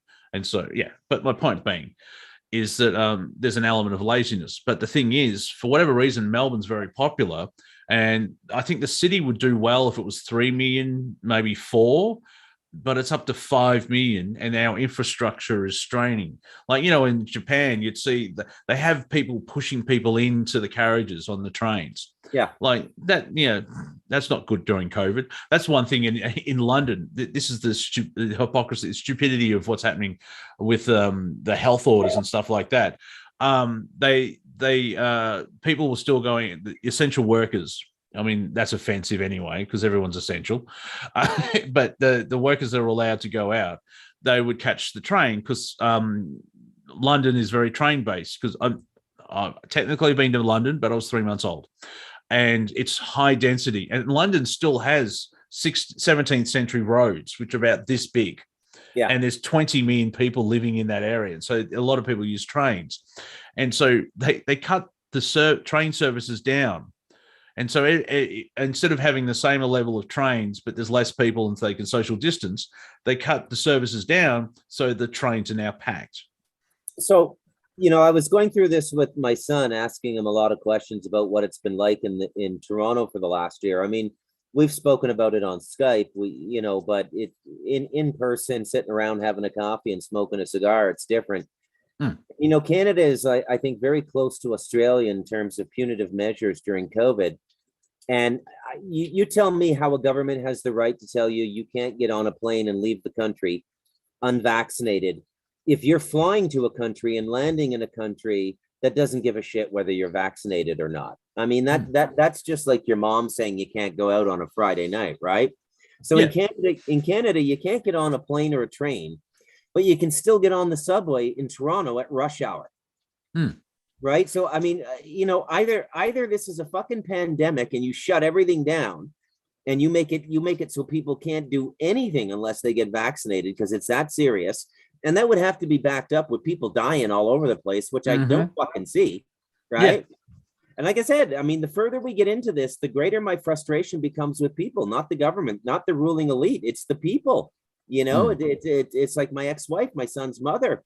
She's on Skype with him for an hour yesterday, saying you should get your vaccine while you're in Costa Rica. He said, Mom, the whole reason I left before the 31st is I don't want to get the vaccine. And Well, what's the like? I mean, I've had a conversation with my dad, and it sounds like my dad has drunk the PR Kool-Aid, where it's like, well, you can give it to someone else. You're being selfish, and it's like, yeah, possibly if I had the virus, which I have a 99 point, because I'm nearly 50, which I have to reconcile and learn and figure that out. Like, wait, I'm 48 in 3 months. But I have an immune system, and I've got a lot of friends, from the woo-woo world where medical intuitives. I'm fine. I'll be all right. Now, obviously, and also being a hermit, I've been living like my own lockdown for 7 years. I mean, I love people. That's why I don't go near them. Like, you do you over there. But it's I can't go to one side of the family's Christmas because I haven't been double dosed. And it's the propaganda from the corrupt medical system as well as the government that are pushing all this fear. Now, we've opened up here in Victoria. There was over 1,300 cases and 9 deaths. It's been going on like that since we've opened up, which is like 2-3 weeks. We went into lockdown for 6 cases. Yeah. No deaths, 6 cases. This goes right back to the start with South Africa, where they've got 0 cases and 0 deaths. But because England, which has 45,000 cases, they're blaming South Africa, and they're shutting down and they're doing all this type of thing. And it goes back to your question: is this a pandemic, or it's more of awe now because the experience and the data and the knowledge that we've gained over the last 24 months. If it was based on health, we'll probably be through it if there was critical thinking involved. However, it's political. A friend of mine said with the new variant, because it is so mild, it would be infectious, but it's now flu status. And by getting it, it actually helps you, your immune system adapts, and so you won't get it again type thing, like a normal flu. And I said to her, yeah, but you're thinking health-wise, not politically. We'll probably go into lockdown in 3 weeks. Yeah. One of the more interesting things for me to observe here on the mountain is when people come to see me, like my son and his friend, is watch them slowly unwind from Roman numeral time over 2 weeks. Yeah. It's like watching Houdini get out of a straitjacket. Yeah, I'm part of the Unfuckers chat, which is every Wednesday, and we were talking about that, because time's acting weird. It's still acting weird. It's been like that for 2-3 years, like before the lockdowns, where 2020, the longest decade I've ever been in. But it's like, unless looking at my clock, my only clock is my smartphone that I really, there's one in the corner there. But apart from that, my basis of time is, the sun's out. And what time is it now? Well, the sun's not out. Like the planet's revolved. So it's like sun facing, not sun facing. And that's the passage of time. It's light, it's dark. That's sort of basically it. Yeah. Yeah. And, lately I've changed my schedule around, and I'm up a bit. Well, not right now, but I'm not up that late. But I generally get up at 4:30 a.m. now, and I do everything that I need to do in the day at my computer related to either my tax job or whatever book I'm working on. I'm working on a new book with my son about coming here, over the last 5 years and building the house and building into this culture and community and everything. And you get up at 4:30, Monty, everything's done by 8:30. And then you have 12 hours from 8:30 to 8:30 at night to do whatever the fuck you want. Yeah. Right. And then it's just pure gravy, man. And you don't feel guilty because all the stuff you needed to get done, you already got done. And that happened to me this week. Like my cat alarm went off, and feed me, let me out, feed me. All right, 5:30 in the morning, and one more. Sometimes I stay up, and I achieved all the stuff, and then hang on, I'll look at the clock. It's 11:30. Okay, but because I got up early, my timing is I thought it would be 4 in the afternoon or something like that. And it's like when you achieve all that stuff, and if you're getting up at 4:30, which is very farmer-like, but it makes sense as well because here in Australia during the summer, you don't want to be out in between noon and 3 o'clock in the afternoon because the sun will burn you to a crisp. But by achieving all that stuff you needed to do out of the way, because that's when obviously you have the most energy after a sleep. There's roughly the first 4 hours of waking time. And if you're, at 8:30 in the morning, well, what do we do now? Well, I could drive the kids to school, and then, I can do anything I want. And you've got all that daylight. Yeah. Yeah. So, we just find cool things to do, man. We're listening to the Border Trilogy by Cormac McCarthy on audiobook. Just lie back on the sofa and listen for 90 minutes a day. It's about 40 hours, this book. Well, the trilogy of books. And then, we just do our exercise, do our meditation, and just go about our day.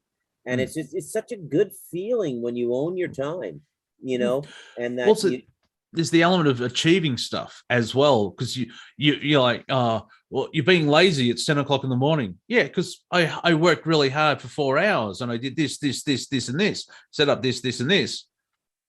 And it's like me moving. It's like I'm in a slow car crash, because usually when I move, it's like, okay, I found somewhere, I'm moving on Saturday, everything has to be done, bang, bang, bang, bang, bang. But the real estate agent, he said, oh, I need a week. So how about 2 weeks from now?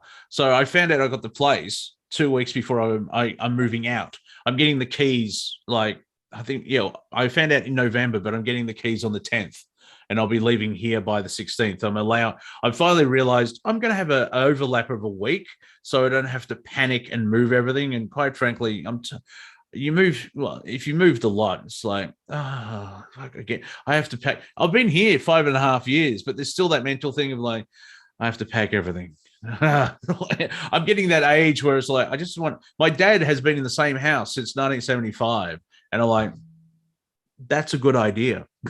I like that. And I don't think you'll move either, because I mean, you built your house. It's like, this is my house. I'm going to die in it. Don't bury me in it, because the house is good. Other people can use it. But it's similar to like having conversations where I keep getting phone calls from either internet providers or electricity companies and blah, blah, blah. You get to a point where it's not technically loyalty points, but by saying to like, oh, we've got this deal that's $35 a month. Well, I have been with you since 1997. Oh, it's $27 then. Yeah, that's right. Yeah.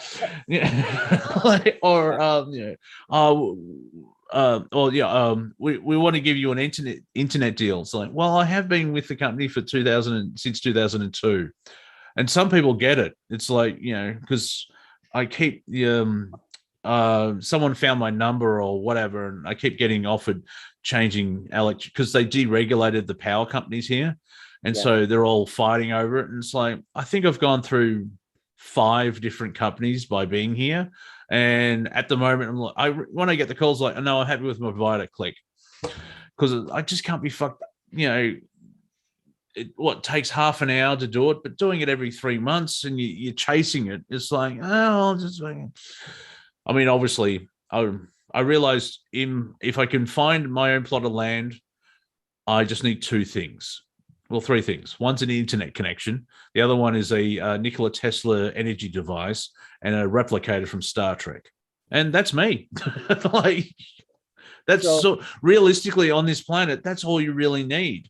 I mean, there's slightly high technology, but people have been sharing, it's either a meme or just some advertising on Facebook, but they're showing a small wall of hempcrete that's been blasted with 300 degrees Celsius fire for 8 hours. And I think there's a black mark on it. Yeah. No, it's absolutely fireproof. We're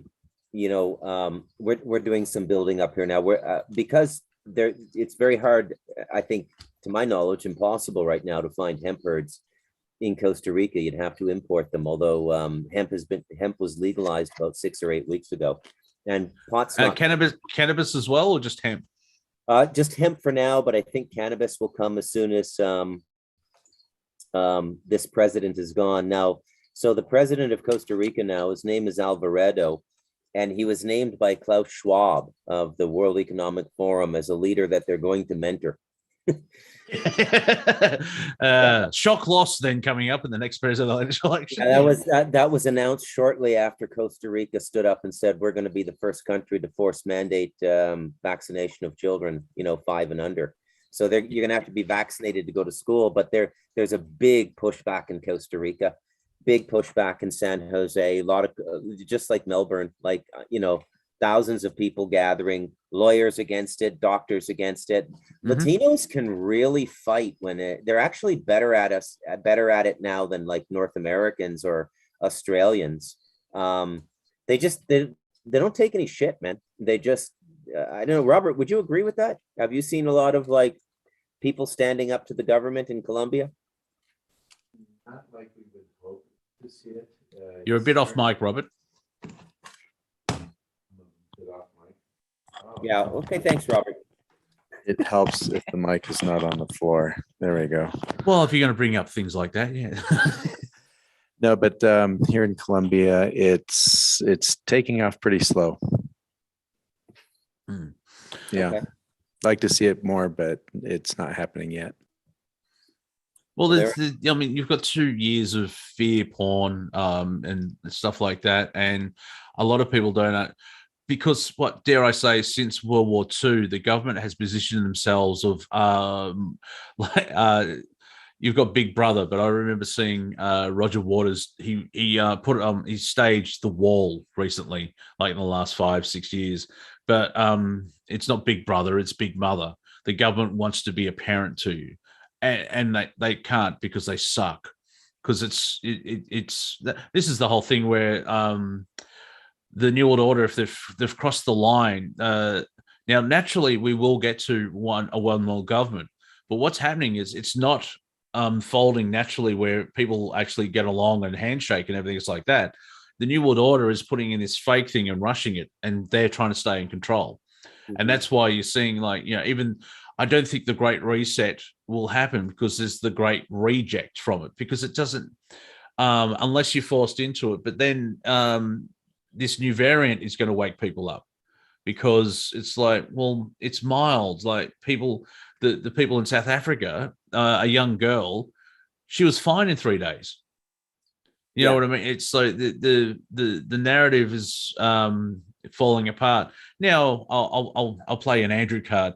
I'm sure they'll bring in something else to fuck it up. It's kind of funny to watch, though, right? Because I mean, this plan has been so perfectly executed from the Industrial Revolution onwards, from about 1890, moving away from homeopathic medicine to petroleum-based medicines, the advent of pharma, the advent of media. I mean, they haven't missed a step for 13 decades. And all of a sudden, it's like that, in this final stage of the plan, it's like they let the Hanson brothers on the ice and everything's just gone sideways.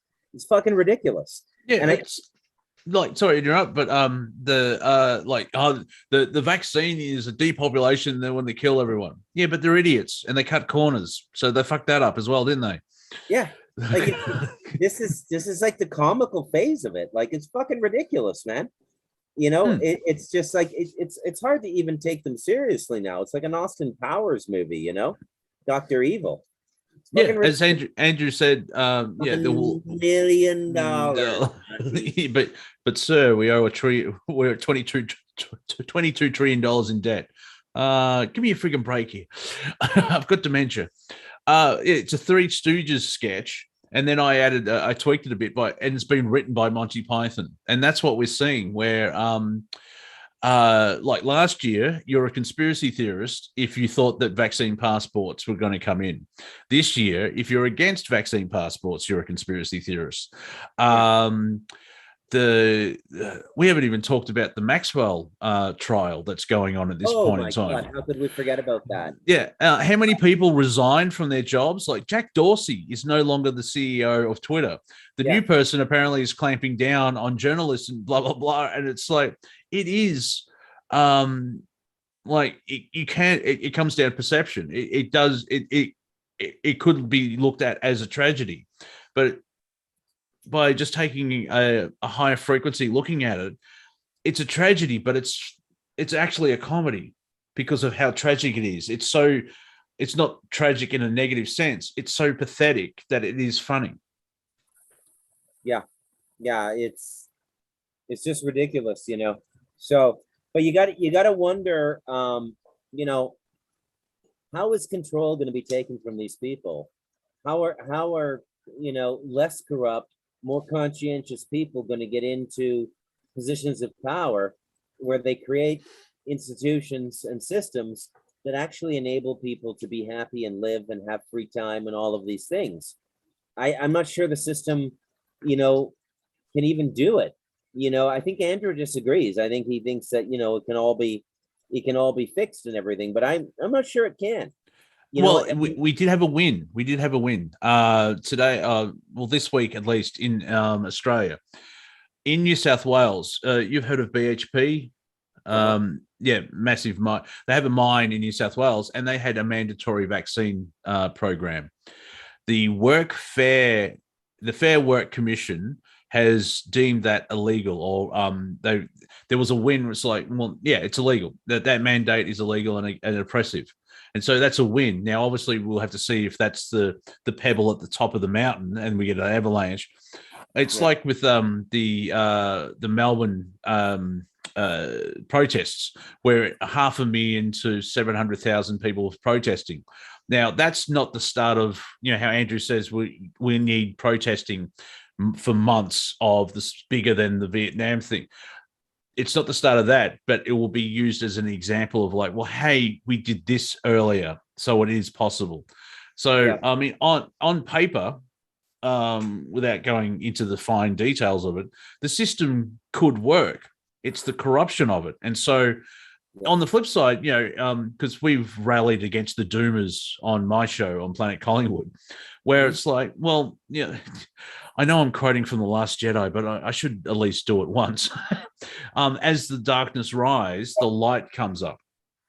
And so as they're pushing forward and they're doing all this, but how many people in the last 2 years have realized here in Australia, it has been coined in the last 6 months, the Great Resignation, because a lot of people realizing, I don't want to go back to work. I don't want to go back to that job, or I can work from home. And so the people's knowledge and experience and raising their vibration, doing the inner work and all that type of stuff. More people it started in 2020. More people started gardening because they realized we're reliant too much on the supply chain. There's the awakening in the political arena of the corruption, and hang on, that's not right. And so you've got the positive aspect where, as a label, we're seeing the 5D idea coming in, where the old has to decay away so the new can come in. And so we're seeing the old system collapse because it's run by idiots and they're freaking out. My theory about the higher ups of evil have just let the lower and middle management go because they're all fucked. And it's like, we'll just let them get caught, and that way we can stay in power longer and start again type thing. So as things are falling apart, where I don't think anyone here does, if you watch news 7 days a week, 24 hours a day, the world does look like utter shit and it's all ending. But that's the narrative, because you're a perfect example. Like, if you don't go on the internet, you're living in the new Eden, enjoying your life fully, and you've got a loving wife, your son's there, you're creating everything. Doubled my Abaca weight. There you go. It's like, it's even like, for me, it's like 2020 didn't hit me hard, but I sort of, in a way, we bought in because they tapped into that primal fear of death. Because it's like, even if it was man-made and it was released by the New World Order, there's that fear of, well, I don't want to die yet. But over the last 2 years, I've started to joke, like, I'd rather get COVID than go through the fucking vaccines. Where I've got a family member who had the AstraZeneca, and they've had 3 nosebleeds. It didn't happen straight away, but it's because of the membrane in the nasal. It's not a clot, but it's a blood pool. And but getting back to it, there is the positive side of it, and it's coming down to perception, where you create your reality. Now, obviously, agreements were made. Like I say that I'm a fractal of the prime creator. Well, why can't you do this? Agreements were made. I'm stuck in a 3D body, but I'm still, I was thinking. I watched the movie the Patriot last night. It's like, Heath Ledger and Mel Gibson, and it's like no anti-Semitism at all in the film. It's great, but it's like there was a thought of like, do we have to fight for our freedom again? There was an element of that, but then there was another thought on top of that saying, well, no, we can get our freedom now because we've been doing it for thousands of years. You know what I mean? I feel this way too, that we're on the cusp of something big here. A freedom the human race has never known for millions of years. I do believe that this inner earth tyranny is going to be coming to an end. and somebody came in and gave a ruling, and I think Andrew just absolutely nailed it in his teachings and his readings of the Akashic record, and how we captured it in the Galactic Historian, with the event and everything leading up to it. And I feel very positive, but I am a definitely a minority right now, Monty. I mean, everybody is just, they're going through what I went through 10 years ago when I gave up the North American dream and said, okay, set your mind to going and living in the second world. And that's a phase you go through, right? There's like stages to going through this. And our early adopters are going to be very successful in small business. And small business is going to take over big business, because as big government fails, big corporations are going to fail. They're right behind. They're all going to get prosecuted, man. End of story.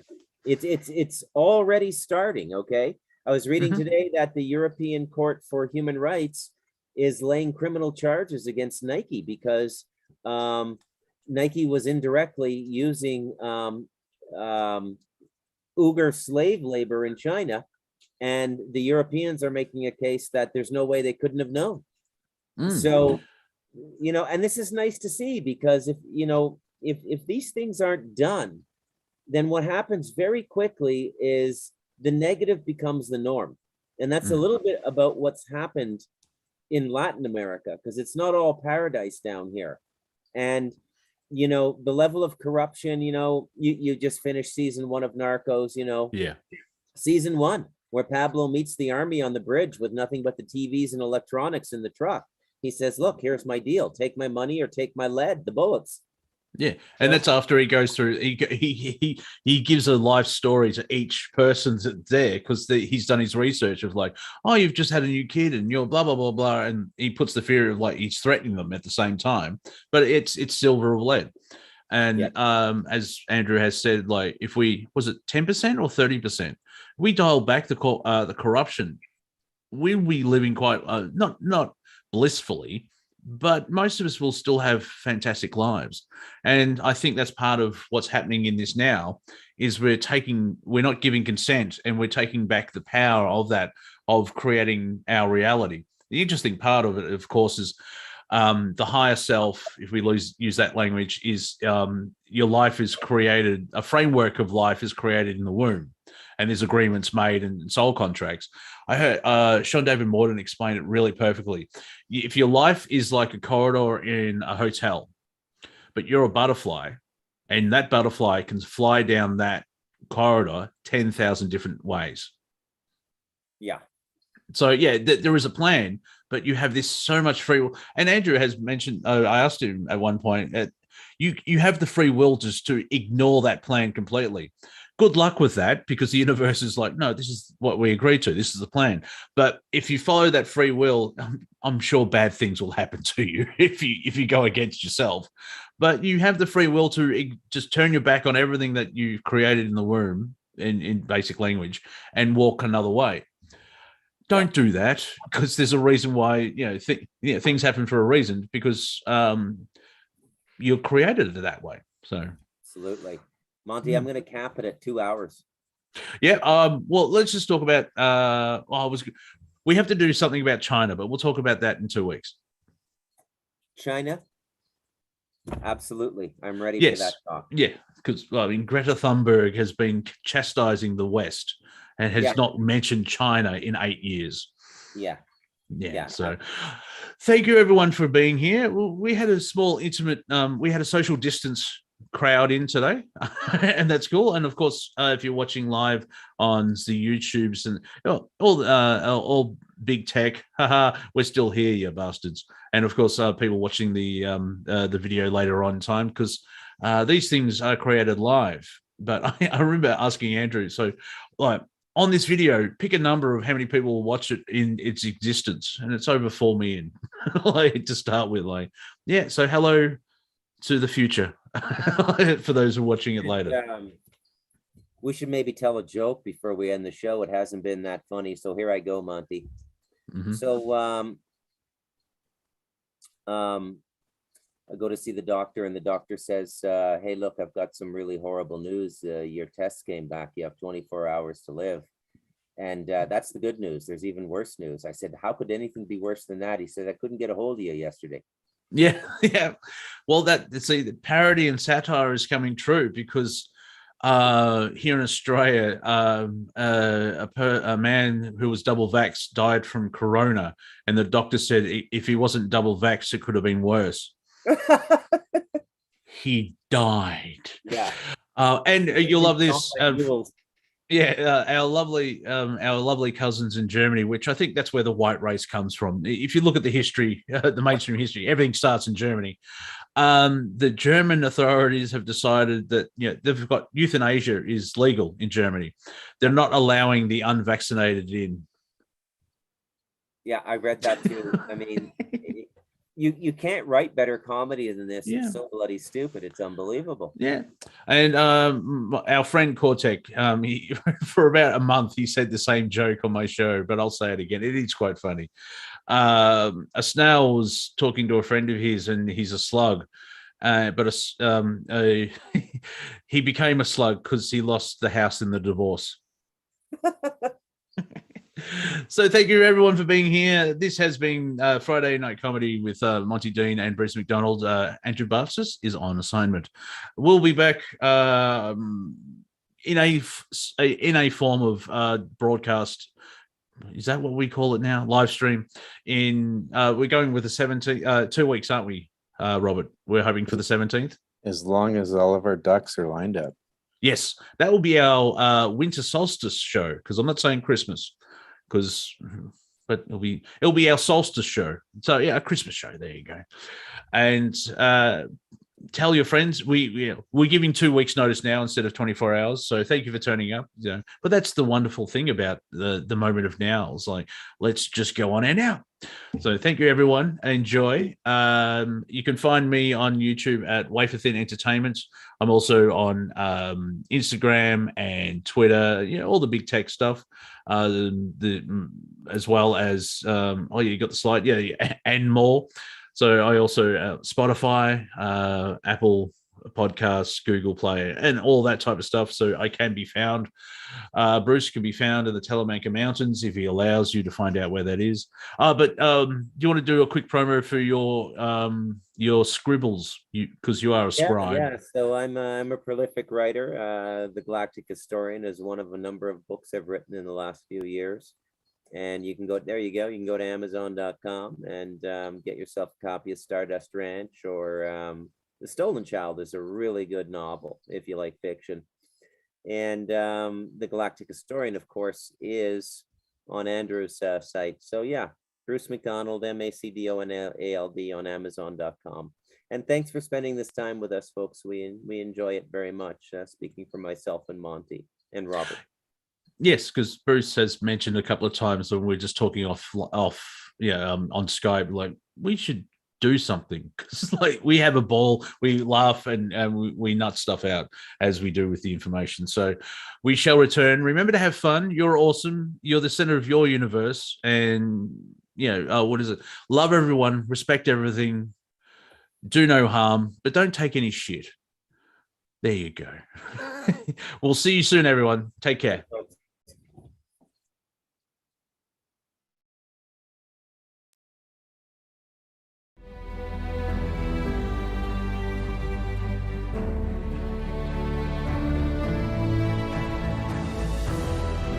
Each different bubble of reality is true.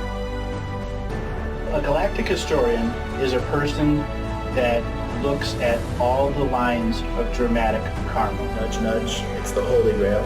Improvise. Mysterious. It's counter psychic intelligence. Why is DNA farming of this star cluster so important? Because we do manifest our reality. We do create our reality.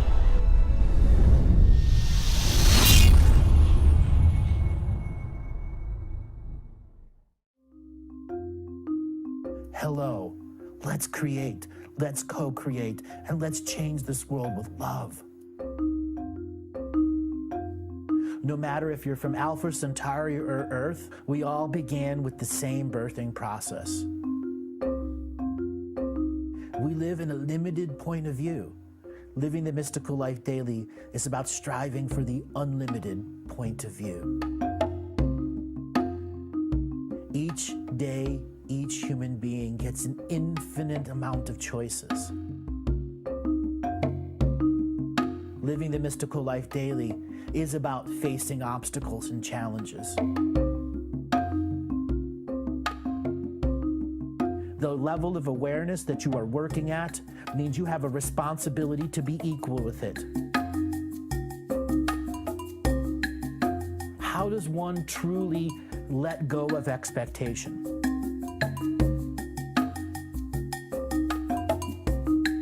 You can make the moment that you wake up to the moment you go to sleep sacred. The keys to success: choice, choice, choice, and choice.